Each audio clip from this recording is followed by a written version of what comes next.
السلام علیکم ورحمۃ اللہ وبرکاتہ۔ الحمد للہ وکفی والصلاة والسلام علی عباده الذین اصطفی، خصوصا علی سیدنا ونبینا وشفیعنا ومولانا احمد المجتبی محمد المصطفی وعلى آلہ واصحابہ ذوی الاجتباء والاہتداء وعلینا معہم ولہم وفیہم الی یوم الجزاء، اما بعد فاعوذ باللہ من الشیطان الرجیم، بسم اللہ الرحمن الرحیم، وسارعوا الی مغفرۃ من ربکم وجنۃ عرضها السماوات والارض اعدت للمتقین، صدق اللہ العظیم۔ پڑھیں الصلاۃ والسلام علیک یا رسول اللہ، الصلاۃ والسلام علیک یا حبیب اللہ، الصلاۃ والسلام علیک یا نبی اللہ، وعلی آلک واصحابک یا نور اللہ، صلی اللہ تعالی علیہ وسلم۔ میں نے جس آیہ کریمہ کی تلاوت کا شرف حاصل کیا، اللہ جل شانہ اس کے متعلق مجھے حق کہنے اور آپ سب کو حق سننے اور ہم تمام کو اس پر عمل کرنے کی توفیق رفیق عطا فرمائیں۔ میرے پیارے آقا صلی اللہ تعالی علیہ وسلم کے پیارے دیوانوں، آج کیا وجہ ہے کہ نیکیوں کے معاملے میں، نیکیاں کمانے کے حوالے سے، نیکیاں کرنے کے حوالے سے ہمارا دل مائل نہیں ہوتا؟ آج لوگوں کی سوچ یہ بن چکی ہے، گناہ کا کام کتنا ہی مشکل کیوں نہ ہو، وہ انسان اس کی طرف راغب ہوتا ہے، مائل ہوتا ہے اور گناہ کرنے پر آمادہ بھی ہوتا ہے۔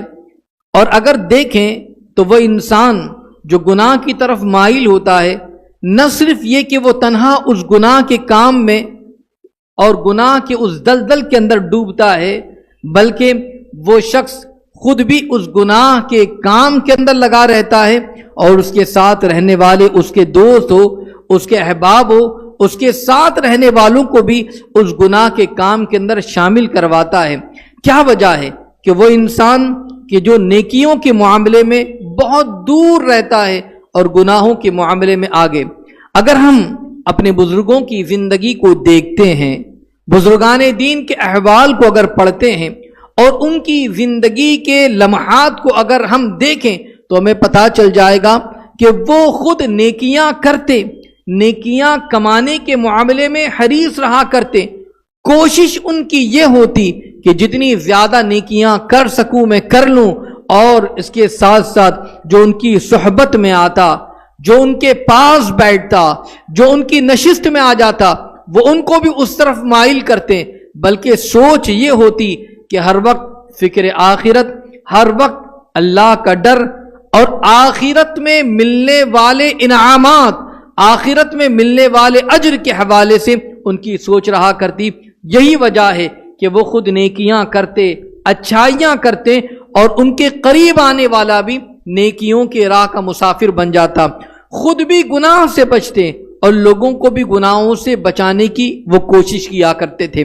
آج ہماری زندگی اس کے برعکس گزر رہی ہے، اس کے برخلاف ہے۔ ہمیں اپنی زندگی کو چینج کرنا ہے، ہمیں اپنی زندگی کو تبدیل کرنے کی کوشش کرنا ہے۔ انشاءاللہ اگر کوشش کریں گے تو واقعی اس میں کامیابی ملے گی۔ واقعی اگر اپنی سوچ کو تھوڑا تبدیل کریں، واقعی نیکیوں کے معاملے میں ہم بھی کوشش کریں تو انشاءاللہ ہمارے ساتھ آنے والا وہ شخص بھی جو ہماری صحبت میں رہتا ہو، جو ہماری نشست میں آتا ہو، جو ہم سے دوستی کرتا ہو، وہ بھی نیکیوں کی طرف مائل ہو جائے گا، گناہ سے بچنے لگ جائے گا۔ اب میں بزرگوں کی زندگی کے حوالے سے بتاؤں۔ حضرت صفوان بن سلیم رحمت اللہ تعالی علیہ، اگر ان کی زندگی کو دیکھیں، ان کی زندگی کا حال کیا تھا، بلکہ بتایا جاتا ہے کہ ان کی زندگی اس طریقے سے تھی کہ وہ اپنی زندگی کے اندر زیادہ تر نماز کے لیے کھڑے رہا کرتے، اور اس قدر نماز کے لیے کھڑے رہ کر ان کی پنڈلیاں کھڑے رہنے کی وجہ سے سوج گئی تھی، مگر انہوں نے نماز کو ترک نہیں کیا، انہوں نے قیام کو چھوڑا نہیں، انہوں نے قیام کو ترک نہیں کیا۔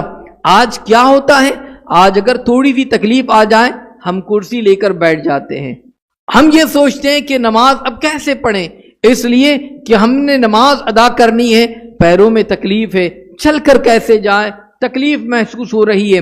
مگر بزرگوں کی زندگی کو اگر پڑھتے ہیں، اللہ اکبر، حضرت صفوان بن سلیم رحمۃ اللہ تعالی علیہ، ان کی زندگی یہ ہے کہ فرض نماز کی بات نہیں ہے، بلکہ نفل نماز اور راتوں کے قیام میں اتنی دیر تک وہ کھڑے رہتے کہ پنڈلیاں سوج جایا کرتی، پیروں پر ورم آ جایا کرتا، مگر اس کے باوجود بھی وہ راتوں کو جاگنا انہوں نے ترک نہیں کیا تھا، راتوں کے قیام کو انہوں نے چھوڑا نہیں، بلکہ اللہ اکبر، عبادت کا عالم یہ تھا کہ اگر کوئی ان سے یہ کہہ دے کہ کل قیامت آنے والی ہے، بالفرض کل قیامت آنے والی ہے، تو اپنی عبادت میں بھی کچھ اضافہ نہ کر سکتے، یعنی اتنا انہوں نے اپنے آپ کو مصروف کر رکھا تھا عبادت میں، اتنی عبادت اور بندگی کے اندر لگا رکھا تھا کہ ایکسٹرا کوئی کام کرنے کا وقت ہی نہیں تھا۔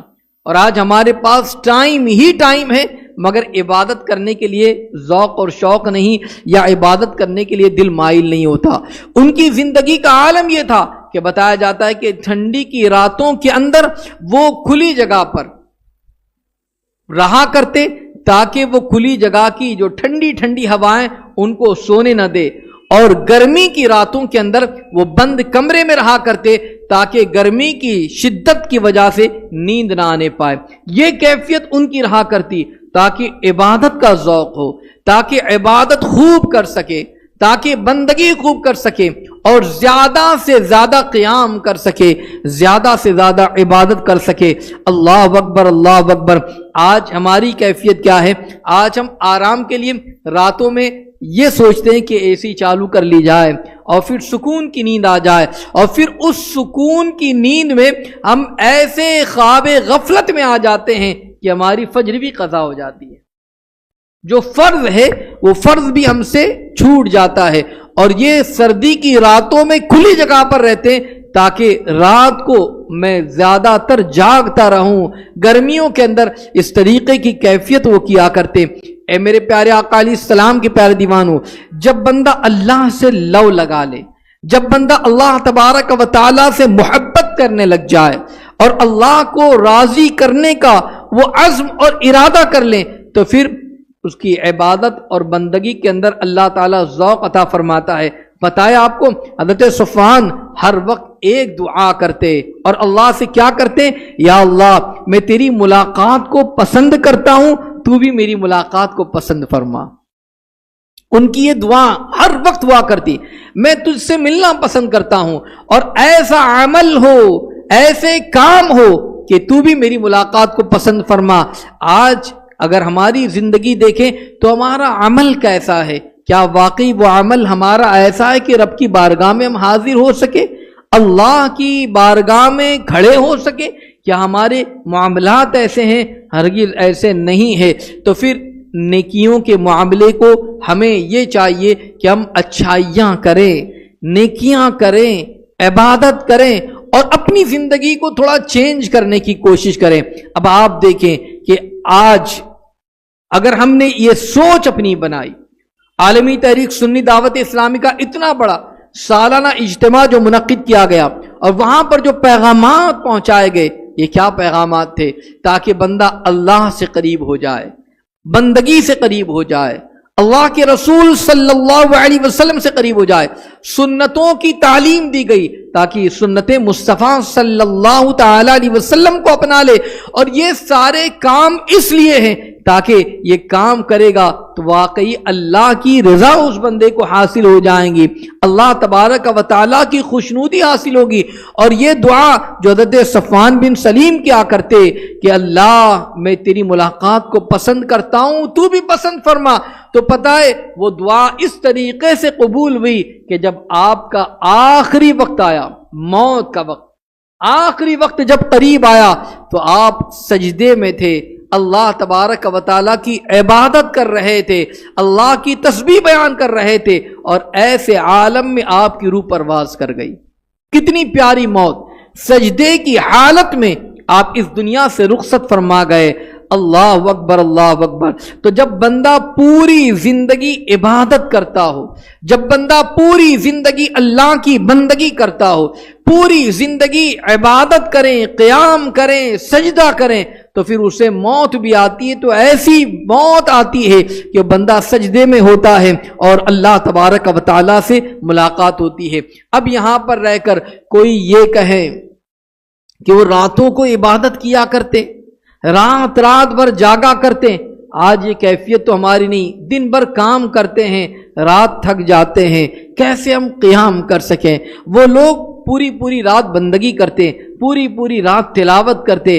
آج ہم ایسا کر نہیں سکتے. اور وہ کیسے کرتے تھے یہ تو ہم سوچ نہیں سکتے. اگر واقعی یہ خیال آتا ہے تو آج میں اس کا جواب بھی آپ کو بتا دوں، تاکہ اگر شیطان ورغلائے اور ایسے وسوسے ڈالے تو یاد رکھ لیجئے اس کے لیے جواب ہمارے پاس کیا ہونا چاہیے. میں آپ کو کہنا چاہوں گا، رات بھر کی مشقتیں برداشت نہیں ہوتی ہے. یہ نماز کے لیے کھڑا ہونا یہ کیسے ہو سکتا ہے؟ یہ قرآن مقدس کی ایک گھنٹہ تلاوت یہ کیسے ہو سکتی ہے؟ نیکیاں ہم اتنی زیادہ کیسے کر سکتے ہیں؟ ہم بہت مشکل سے فرض نمازوں کو ادا کر سکتے ہیں یا فرائض پر ہی عمل کر سکتے ہیں.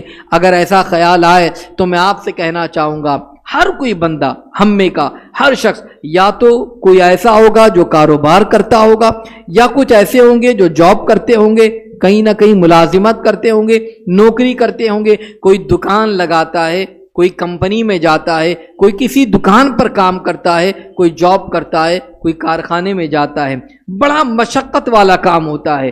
کوئی مزدوری بھی کرتا ہے، محنت کا کام بھی کرتا ہے، بوجھ اٹھانے کا کام بھی کرتا ہے. ہر ایک الگ الگ نوعیت کے کام کرتے ہیں اور وہ کام سارے کے سارے لوگ الگ الگ اینگل سے کرتے ہیں. اب میں آپ کو بتاؤں یہ کام کیوں کرتے ہیں.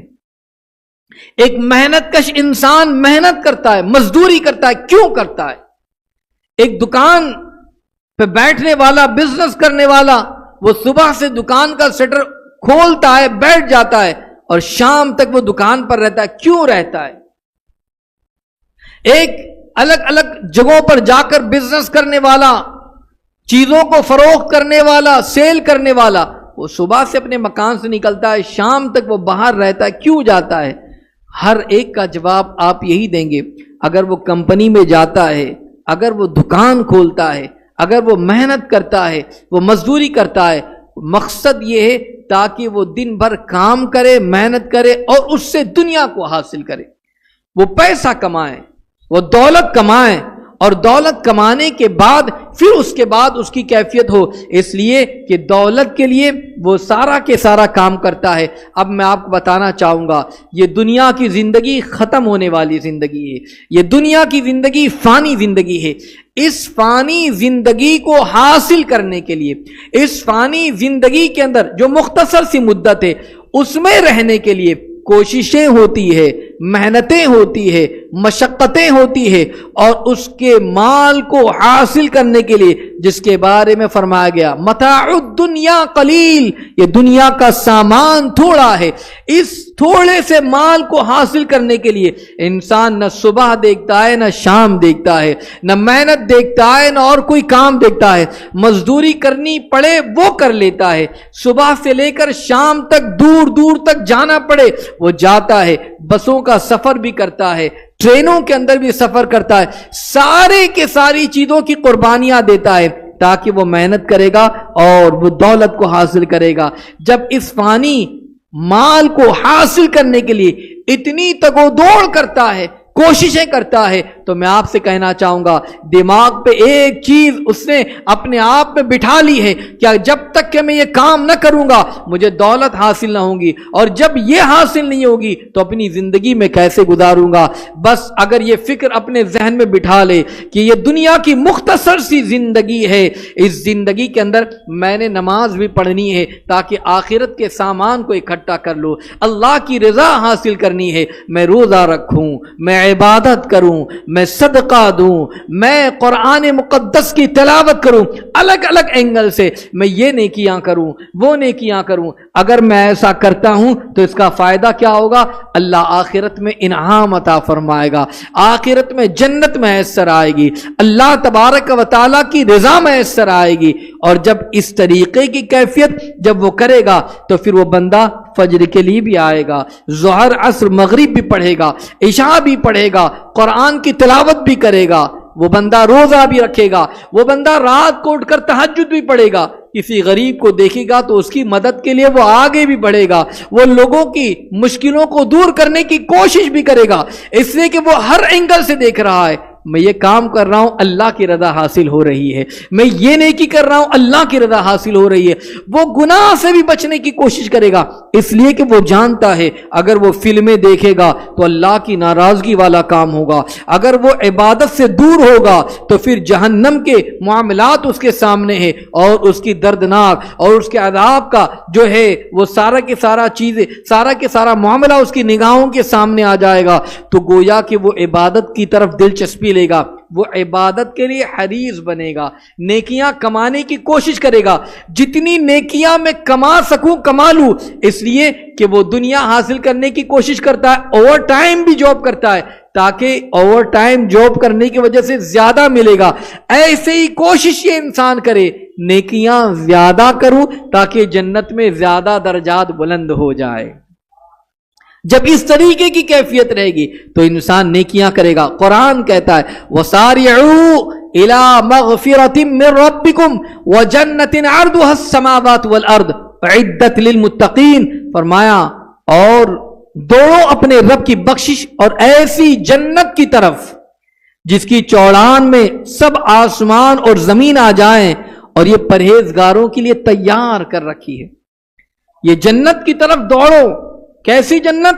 اللہ اکبر، اپنے رب کی بخشش اور ایسی جنت کی طرف جس کی چوڑان کے حوالے سے فرمایا گیا اتنی چوڑائی ہے کہ یہ زمین سے لے کر آسمان، یہ ساری کے ساری چیزیں جو ہے وہ سب اس میں آ جائے، اتنی بڑی جنت اللہ تبارک و تعالیٰ نے تیار کر رکھی ہے۔ اور یہ جنت ملنی ہے، یہ کس کو جنت ملے گی؟ فرمایا اعدت للمتقین، یہ تیار کر رکھی ہے متقین کے لیے، یہ پرہیزگاروں کے لیے اللہ نے جنت رکھی ہے۔ اتنی عظیم جنت اللہ نے پرہیزگاروں کے لیے رکھی ہے۔ اب جب پتہ یہ چل گیا کہ اللہ نے جنت بھی تیار کر رکھی ہے اور پرہیزگاروں کے لیے تیار کر رکھی ہے تو پرہیزگاری اختیار کرے، اللہ کا ڈر۔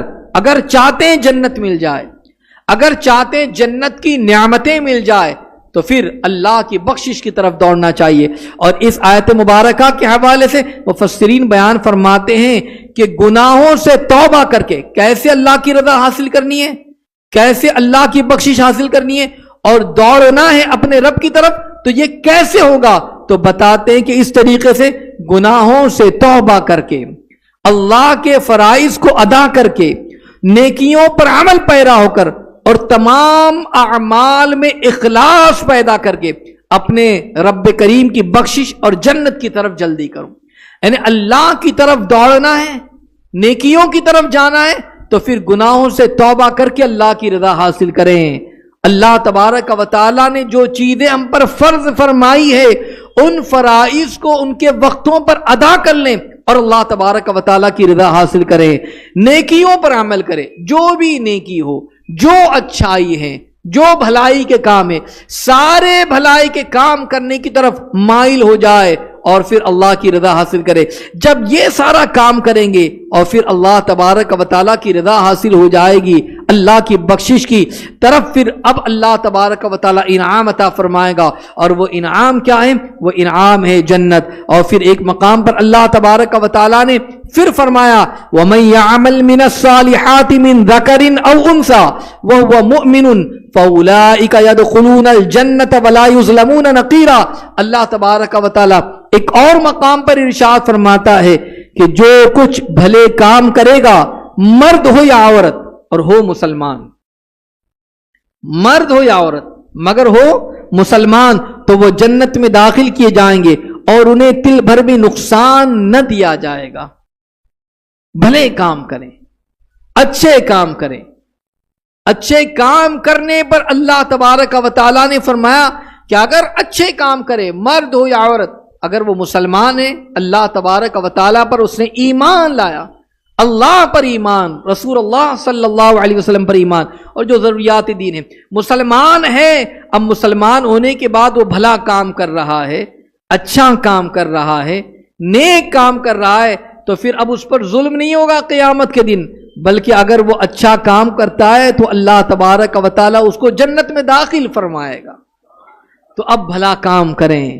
حکیم الامت مفتی احمد یار خان نعیمی علی رحمت و رضوان اس آیت کریمہ کے حوالے سے ارشاد فرماتے ہیں کہ جو بھی انسان مرد ہو یا عورت بقدر طاقت عمل کرے، یعنی جیسے اس میں طاقت ہو.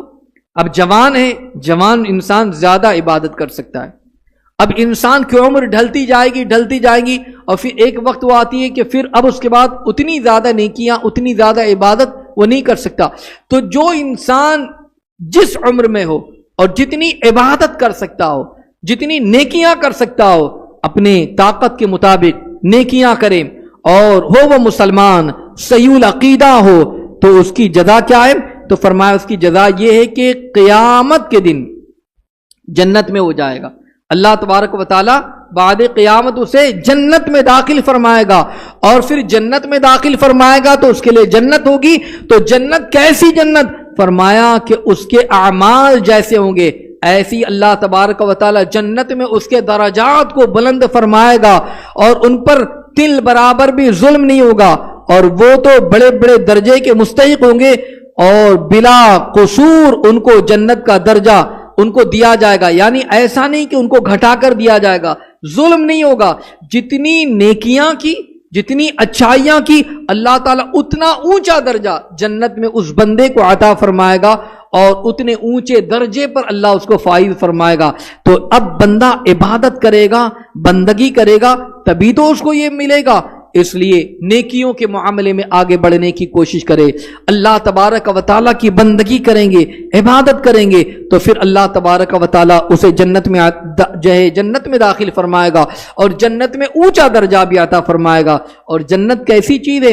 اس کے حوالے سے آقا دو جہاں نور مجسم صلی اللہ تعالی علیہ وسلم نے ارشاد فرمایا کہ میں نے اپنے نیک، اللہ ارشاد فرماتا ہے جس کا مفہوم ہے کہ میں نے اپنے نیک بندوں کے لیے وہ نعمتیں تیار کر رکھی ہیں کہ جنہیں نہ کسی آنکھ نے دیکھا، نہ کسی کان نے سنا، اور نہ کسی آدمی کے دل میں ان کا خیال گزرا. ایسی نعمت اللہ تبارک و تعالیٰ نے اس بندے کے لیے تیار کر رکھی ہے. ایسی جنت ہے، ایسی جنت کہ جو کسی آنکھ نے دیکھا ہی نہیں، اتنی حسین ہے. کسی کان نے، کوئی ایسی تعریف کر ہی نہیں سکتا اس حوالے سے، جو کسی کان نے سنا ہی نہیں اور کسی آدمی کے دل میں اس کا خیال ہی نہیں گزرا. اللہ نے ایسی جنت تیار کر رکھی ہے. تو ایسی عظیم جنت ہے، یہ پرہیزگاروں کے لیے تیار کر رکھی ہے. اس لیے ہمیں چاہیے کہ اللہ تبارک و تعالیٰ کا ڈر پیدا کریں، اور اللہ کا خوف پیدا کرتے ہوئے اس کی عبادت اور اس کی بندگی کرتے رہیں. اب میں آپ کو بتاؤں کہ اللہ کا ڈر کیسے پیدا ہو. اس کا ڈر پیدا ہوگا تبھی تو بندہ اس کی طرف مائل ہوگا.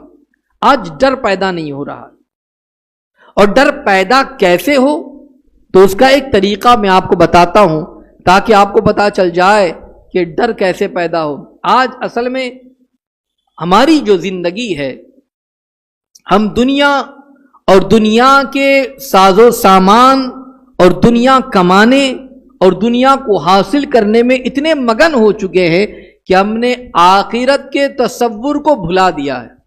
ہم نے یہ سمجھا کہ یہ دنیا ہے اور یہ دنیا کی نعمتیں ہی سب کچھ ہے، اس سے خوبصورت اور کوئی جگہ ہے ہی نہیں. کوئی اچھا بنگلو دیکھ لے تو اس سے خوبصورت کوئی گھر ہے ہی نہیں، اسے حاصل کر لیا جائے. اور انسان بڑی کوشش بھی کرتا ہے، محنت بھی کرتا ہے، کروڑوں کروڑ خرچ کر دیتا ہے رہنے کے مکان اور آشائش کے سامان، مہنگی سے مہنگی گاڑیاں خریدنے کے لیے. مگر یہ دنیا کیا ہے؟ اور اس حوالے سے میں آپ کو ایک بات بتاؤں. حضرت ذوالقرنین رضی اللہ تعالیٰ اب ان کی زندگی سے کیونکہ آخرت کا اصل میں جو جنت اور اس کی جو نعمتیں ہیں وہ تصور ہم سنتے تو ہیں اس کے حوالے سے، مگر یہ بات ہمارے ذہن میں بیٹھتی نہیں ہے. کیوں؟ آئیے میں آپ کو بتاؤں. حضرت ذوالقرنین رضی اللہ تعالیٰ ایک مرتبہ ایک قوم کے پاس سے آپ کا گزر ہوا، ایک بستی کے پاس سے آپ کا گزر ہوا. یا آپ یوں کہہ لیں کہ ایک گاؤں سے آپ کا گزر ہوا، ایک علاقے سے آپ کا گزر ہوا، اور جب دیکھا اس علاقے میں تو اس قوم اور اس بستی والوں کے پاس دنیا کا کوئی ساز و سامان ہے ہی نہیں. اس بستی والوں کے پاس کوئی دنیا کا ساز و سامان نہیں، ایسی چیزیں جو دنیا کی طرف راغب کرے، اٹریکٹ کرے، مائل کرے.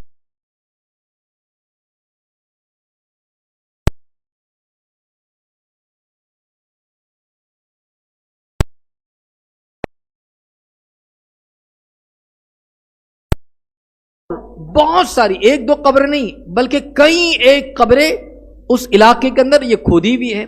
اللہ اکبر. اور صبح کے وقت میں وہ گاؤں والے آتے ہیں اور وہ قبروں کی صفائی کرتے ہیں. اگر اس میں کوئی چیز گر گئی ہو تو وہ قبروں کو صاف کرتے ہیں، اچھی طریقے سے اس کو کلین کرتے ہیں، اور پھر اپنے اپنے معاملات میں اپنی اپنی جگہوں پر لگ جاتے ہیں.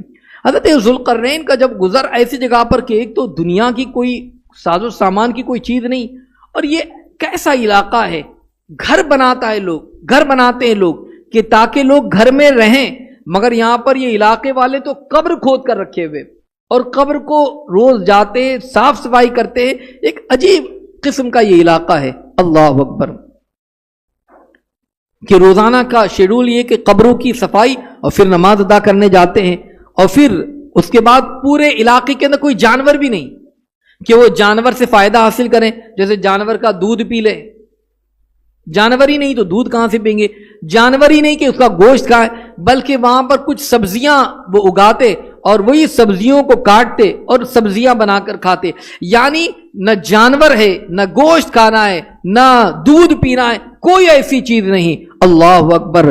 جب اس طریقے کی کیفیت دیکھی تو حضرت ذوالقرنین کو ان کا سادہ طریقے سے رہنا، اور اتنا سمپل، اتنا سادہ کہ ایسا سادہ تو کوئی رہ ہی نہیں سکتا، دیکھ کر بڑا تعجب ہوا. تو آپ نے پوچھا بھائی آپ جس بستی میں اور جس علاقے میں رہتے ہیں اس علاقے کا سردار کون ہے، اس علاقے کا بڑا کون ہے؟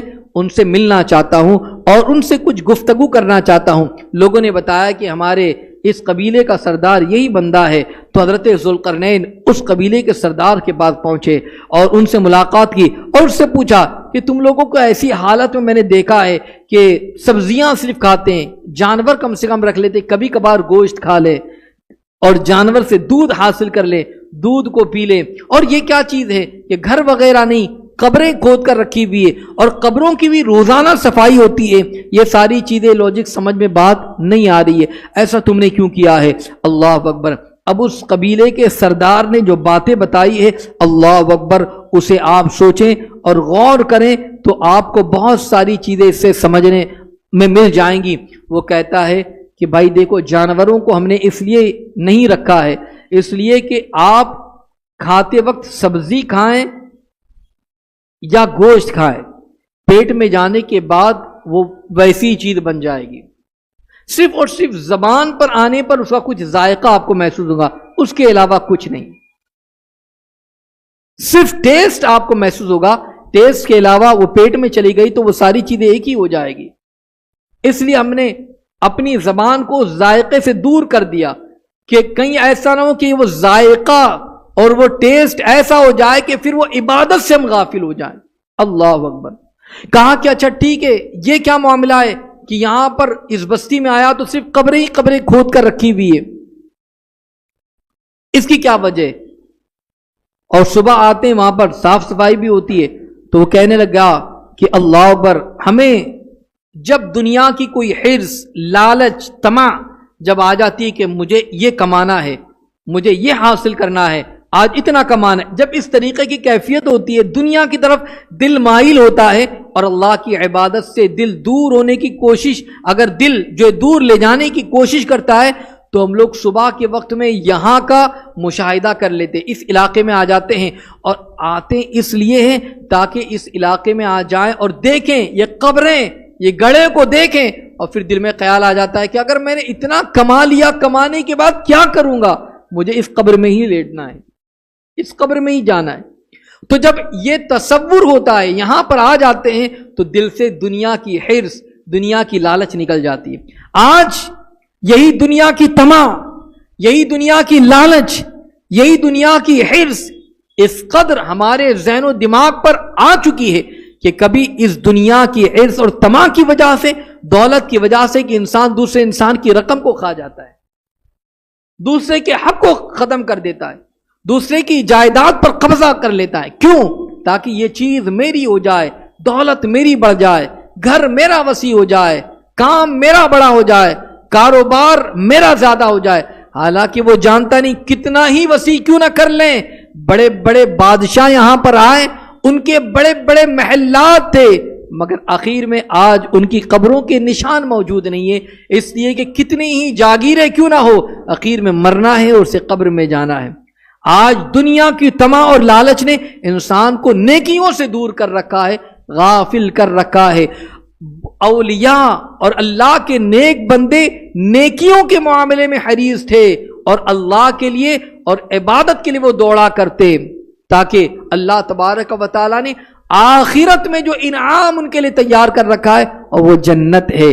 اس لیے کہ وہ جانتے تھے کہ جنت جو حاصل ہو جائیں گی اور وہ ایسی نعمتیں وہ چھینی نہیں جائیں گی، یہ ختم نہیں ہونے والی چیز ہے. یہ دنیا کی چیزیں تو ختم ہو جائیں گی، دنیا کے ساز و سامان ختم ہو جائیں گے، اس کی ساری کی ساری چیزیں ختم ہو جائیں گی. آج اس کی فکر میں ہم لگے ہوئے ہیں اور اس کی فکر میں ہم نے آخرت کو بھلا دیا ہے. آج کتنے ایسے حضرات ہوں گے کہ جو نمازوں کو چھوڑ دیتے صرف دنیا کمانے کے لیے، مگر بتائیے انہوں نے آخرت کو بھلا دیا اور دنیا کو حاصل کیا. وہ کیا ہے؟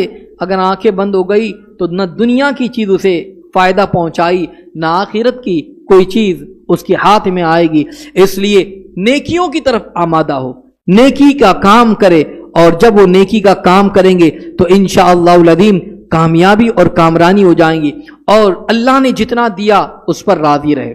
اور انسان کیوں ایسا کرتا ہے؟ وجہ یہ ہوتی ہے کہ وہ جتنا کماتا ہے وہ کیوں دوسروں کے مال پر نظر کیوں ہوتی ہے؟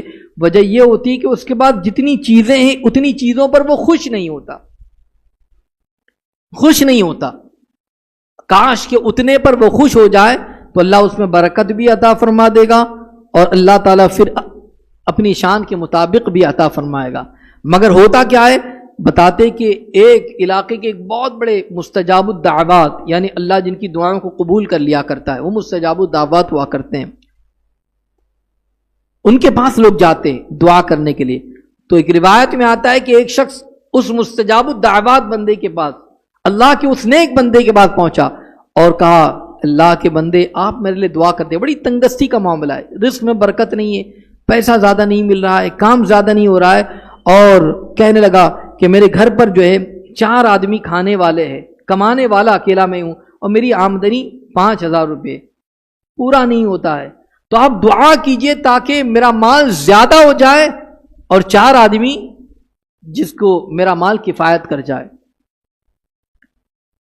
بتاتے ہیں روایت میں آیا کہ پھر ایک اور شخص آتا ہے اس اللہ کے نیک بندے کی بارگاہ میں، اور آنے کے بعد کہے اللہ والے آپ میرے لیے دعا کر دے کہ اکیلا کمانے والا میں ہوں اور میرے گھر میں رہنے والے 4 افراد ہیں، میں 30,000 کماتا ہوں مگر پورا نہیں ہوتا ہے. کس طریقے سے میں اپنے گھر کے خرچ کو چلاؤں، اکیلا کماؤں اور 4 افراد کو میں، یہ مجھ سے نہیں ہو سکتا. آپ دعا کیجئے تاکہ اللہ تعالیٰ جو ہے میرے رزق کو اور کشادہ کر دے، مال اور زیادہ ہو جائے.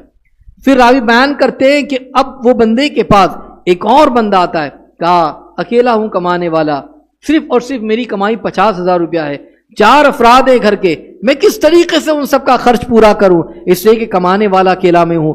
بتاتے ہیں کہ یہ اس طریقے کی کیفیت، وہ 5,000 کرنے والا وہ بھی یہ چاہتا ہے کہ مجھے زیادہ مل جائے، 30,000 کمانے والا وہ بھی یہ چاہتا ہے کہ زیادہ مجھے مل جائے. حالانکہ ہر ایک کے معاملات ایسے کہ وہ اتنے افراد ہیں مگر اخراجات اس قدر ہے کہ وہ چاہتا ہے کہ اور زیادہ ملے. خرچ جتنے زیادہ ہوتے ہیں وہ چاہتا ہے اور زیادہ ملے اور زیادہ ملے، اور اس طریقے سے وہ انسان کبھی شکر ادا نہیں کر سکتا، بلکہ وہ اسی میں رہتا ہے کہ میرے پاس تو بہت قلیل ہے، میرے پاس تو بہت تھوڑا ہے، کاش اور زیادہ ہو جاتا، کاش اور زیادہ ہو جاتا، کاش اور زیادہ ہو جاتا. قرآن مقدس میں اللہ ارشاد فرماتا ہے لئن شکرتم لازیدنکم، اگر تم شکر ادا کرو گے تو اللہ اور زیادہ عطا فرمائے گا. جتنا ملتا ہے اس پر شکر ادا نہیں کرتے، ناشکری کرتے ہیں. ناشکری نہ کرو، وَلَئِن كَفَرْتُمْ إِنَّ عَذَابِي لَشَدِيدٌ، ناشکری کرو گے تو یاد رکھو اللہ کا عذاب بڑا سخت ہے۔ اللہ نے جو دیا شکر کرو، اللہ اور زیادہ عطا فرمائے گا۔ تو اس لیے عادت بنائیں کہ اللہ تبارک و تعالیٰ نے جو نعمتیں عطا فرمائی ہے اللہ کا شکر ادا کریں، اور شکر کرتے رہو گے تو انشاءاللہ العظیم اللہ تبارک و تعالیٰ ان نعمتوں میں اضافہ فرمائے گا، نعمتیں اور بڑھتی جائے گی اور بڑھتی جائے گی۔ ہاں اگر حرص کرنا ہے، لالچ کرنی ہے تو نیکیوں کے معاملے میں لالچ کریں۔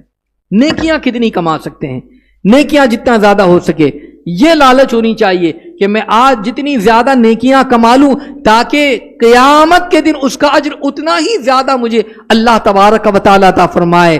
یہ دنیا جو ہے یہ دنیا ختم ہو جائے گی اور یہ تمام کی تمام چیزیں ختم ہو جائے گی، مگر آخرت کے اندر اللہ جو نیکیوں کا ثواب عطا فرمائے گا، انعام عطا فرمائے گا، وہ بہت زیادہ ہوں گی۔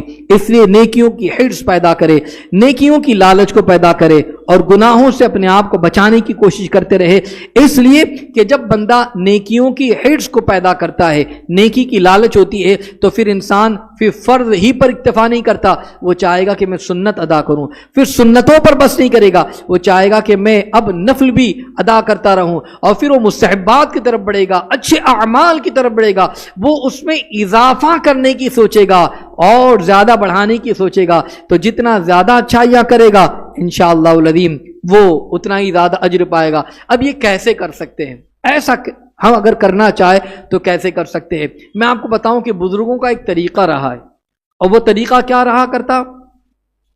وہ طریقہ یہ رہا کرتا کہ وہ پہلے تھوڑے سے شروع کرتے اور پھر وہ شروع کرتے کرتے اس میں اضافہ کرتے رہتے۔ اگر آپ چاہتے ہیں کہ میں زیادہ پڑھوں تو میں آپ سے کہنا چاہوں گا آپ اپنی عادت یہ بنائیں کہ روزانہ عشاء کی نماز کے بعد آپ 2 رکعت نماز نفل ادا کیجیے، 5 منٹ بیٹھ کر آپ استغفار کریں، 5 منٹ درود شریف آپ پڑھیں، اللہ کی بارگاہ میں دعا کیجیے۔ آپ نے جو عمل کیا آپ جب اس پر دوام کریں گے، آپ اس کو پڑھتے رہیں گے، عادت ہوگی، تو آپ کا دل چاہے گا کہ 2 رکعت ہے، کاش اس میں اور اضافہ کر لوں، 2 کے بدلے میں 4 پڑھ لوں۔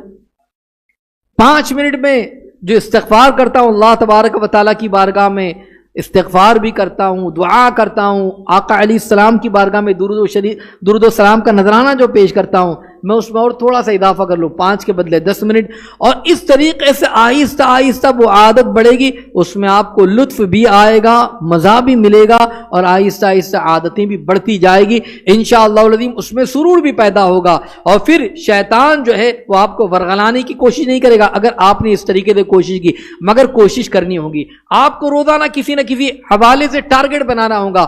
آپ یہ کوشش کریں، کبھی کبھار ہوتا ہے ایسا کہ کسی غریب کی مدد کرنے کے لیے کہہ دیا جائے تو سوچتا ہے کہ میرے پاس ہی خود نہیں ہے، میں کہاں مدد کروں۔ میں آپ سے کہنا چاہتا ہوں کہ آپ روزانہ 5 روپیہ بھی صدقہ نہیں کر سکتے؟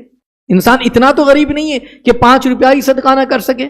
اگر آپ نے بہت زیادہ نہیں، آپ ایک ٹارگٹ بنائیے، روزانہ مجھے 5 روپیہ اللہ کی راہ میں صدقہ کرنا ہے، آپ اس کی عادت بنائیے۔ جب یہ عادت رہے گی تو ایک دن ایسا بھی آئے گا کہ انشاءاللہ العظیم اگر کہیں کوئی ایسا بندہ واقعی محتاج مل گیا، آپ اس کی مدد کرنے، اور اللہ تعالیٰ اگر آپ کو مدد کرنے والا بنائے تو پھر اس میں کرم ہی کرم ہو جائے گا۔ تو آپ اس طریقے سے ٹارگٹ بنائیے کہ مجھے روزانہ 5 روپیہ تو صدقہ کرنا ہے، مجھے 2 رکعت تو نفل ادا کرنی ہی ہے، مجھے 5-10 منٹ یا 50 مرتبہ آقا علیہ السلام کی بارگاہ میں درود شریف کا نذرانہ پیش کرنا ہے، مجھے یہ نیکی کرنی ہے۔ اس طریقے سے نیکیوں کے معاملے میں جب انسان آگے بڑھے گا تو پھر اللہ تبارک و تعالیٰ نے ارشاد فرمایا وَسَارِعُوا إِلَىٰ مَغْفِرَةٍ مِّن رَبِّكُمْ وَجَنَّةٍ عَرْضُهَا السَّمَاوَاتُ وَالْأَرْضُ أُعِدَّتْ لِلْمُتَّقِينَ، کہ دوڑو اپنے رب کی بخشش اور ایسی جنت کی طرف کہ جس کی چوڑان میں 7 آسمان اور زمین آ جائیں، اور پرہیزگاروں کے لیے تیار کر رکھی ہے۔ اور ایک جگہ پر سورہ واقعہ کے اندر اللہ تبارک و تعالیٰ نے جنت کی جو نعمتیں ہیں اس کا بھی تذکرہ فرمایا، اور وہ جنت کی نعمتوں کا اللہ تبارک و تعالیٰ نے جو تذکرہ فرمایا کس طریقے سے فرمایا، علی سرر موضونۃ متکئین علیہا متقابلین یطوف علیہم ولدان مخلدون بأکواب وأبارک وکأس من معین لا یصدعون عنہا ولا ینزفون وفاکہۃ مما یتخیرون وَلَحْمِ طَيْرٍ مِّمَّا يَشْتَهُونَ وحور عین کامثال اللؤلؤ المکنون جزاء بما كانوا يعملون۔ اللہ تبارک و تعالیٰ نے سورہ واقعہ کے اندر ان نعمتوں کا اللہ نے تذکرہ فرمایا کہ جنتی لوگ ان کے حوالے سے بتایا جاتا ہے کہ اللہ اکبر، ان کی نعمتوں کو جو ان کو نعمتیں عطا فرمائے گا وہ جڑاؤ تختوں پر ہوں گے، ایسے ہیرے موتی وغیرہ کے جڑاؤ ہوگا، ایسے تختوں پر ہوں گے اور ان پر تکیہ لگائے آمنے سامنے۔ سبحان اللہ، کیا کیفیت ہوگی کہ جنتی کو جنت میں بٹھایا جائے گا تو ایک جنتی ادھر تو دوسرا جنتی آمنے سامنے تکیہ لگائے، مسند سے ٹیک لگائے جنتی بیٹھے ہوں گے۔ یہ اللہ ان کو نعمت عطا فرمائے گا اور آمنے سامنے ان کے جو گرد لیے پھریں گے ہمیشہ رہنے والے لڑکے، کوزے اور آفتابے، اور ان پر جام، ایسے لڑکے ہوں گے، ایسے اللہ تبارک و تعالیٰ غلمان عطا فرمائے گا جو ان کے پاس لیے کھڑے رہیں گے، ایسے کوزے کہ جس میں ان کی آنکھوں کے سامنے بہشتی شراب ہوں گی کہ اس سے نہ انہیں درد سر ہو نہ ہوش میں فرق آئے۔ یعنی دنیاوی شراب کی طرح نہیں ہوگی کہ جس کو پی لے کوئی آدمی تو پھر پینے کے بعد آدمی جو ہے اپنی ہوش ہی کھو بیٹھے، بلکہ ایسی اللہ شراب طہور عطا فرمائے گا جس سے نہ درد سر ہو نہ ہوش میں فرق آئے، اور میوے جو پسند کرے اور پرندوں کا گوشت جو چاہے، یعنی اللہ تعالیٰ ان کو وہ عطا فرمائے گا۔ اور بڑی آنکھ والی حوریں جسے چھپے رکھے ہوئے موتی اور ان کے اعمال کا یہ صلہ ہوگا، اللہ جو ان کو جنت میں عطا فرمائے گا، جنتیوں کو عطا فرمائے گا۔ تو اب جو جنت میں یہ ساری کے ساری نعمتیں یہ کن کو؟ اعدت للمتقین، یہ متقیوں کے لیے اللہ تبارک و تعالیٰ نے جنت کو تیار کر رکھا ہے۔ اس لیے اللہ تبارک و تعالیٰ کا ڈر پیدا کرتے رہے اور اللہ تبارک و تعالیٰ کی یاد میں لگے رہے، انشاءاللہ العظیم عبادت و بندگی کریں گے، نیکیاں کریں گے، اچھائیاں کریں گے اور اس کی طرف مائل ہوں گے، اور روزانہ کے لیے اگر ہم کوششیں کریں گے تو انشاءاللہ اس کا فائدہ ہوگا۔ ہفتہ واری سنی اجتماع میں آپ آتے ہیں، جب بھی آپ ہفتہ واری سنی اجتماع میں آئے اپنے ساتھ کسی نہ کسی بندے کو لانے کی کوشش کریں، یہ کوشش کریں کہ آج اپنے علاقے سے یہ میرا دوست ہے، یہ میرے بہت سارے کام تو آتا ہے، آؤ میں اس کی آخرت کو سنوارنے کی کوشش کروں اور اسے بھی اس سنی دعوت اسلامی کے ہفتہ واری سنی اجتماع کے اندر لے آؤں۔ انشاءاللہ العظیم وہ جب یہاں آئے گا اور آنے کے بعد یہاں پر آ کر امیر سنی دعوت اسلامی کی زبانی قرآن اور حدیث کی جب باتیں سنے گا تو انشاءاللہ اس کی زندگی میں تبدیلی پیدا ہوگی، اب وہ نیکیاں کرے گا، اللہ اس کا ثواب آپ کو بھی عطا فرمائے گا۔ تو اس طریقے سے لوگوں کو آپ مائل کریں، نیکیوں کی طرف آمادہ خود بھی ہو، دوسروں کو بھی مائل کرنے کی کوشش کرے، گناہوں سے خود بھی بچے، دوسروں کو روکنے کی کوشش کرتے رہے، تو انشاءاللہ العظیم اس کا فائدہ اور اس کا انعام بہت زیادہ ہوگا۔ امید کرتا ہوں کہ انشاءاللہ ضرور از ضرور ہم ان تمام باتوں پر عمل کریں گے اور اپنی آخرت کو سنوارنے کی انشاءاللہ کوشش کریں گے۔ اللہ رب العزت کی بارگاہ میں دعا ہے کہ مولا تبارک و تعالی ہم تمام کو خوب نیکیاں کرنے کی توفیق عطا فرمائے، خوب اچھائیاں کرنے کی توفیق عطا فرمائے، گناہوں سے بچنے کی اللہ تبارک و تعالی توفیق عطا فرمائے، اور مولا تبارک و تعالی اس کی رضا حاصل کرنے والے کام کرنے کی توفیق عطا فرمائے۔ استغفر اللہ العظیم الذی لا الہ الا هو الحی القیوم واتوب الیہ وما علینا الا البلاغ المبین۔ السلام علیکم ورحمۃ اللہ وبرکاتہ۔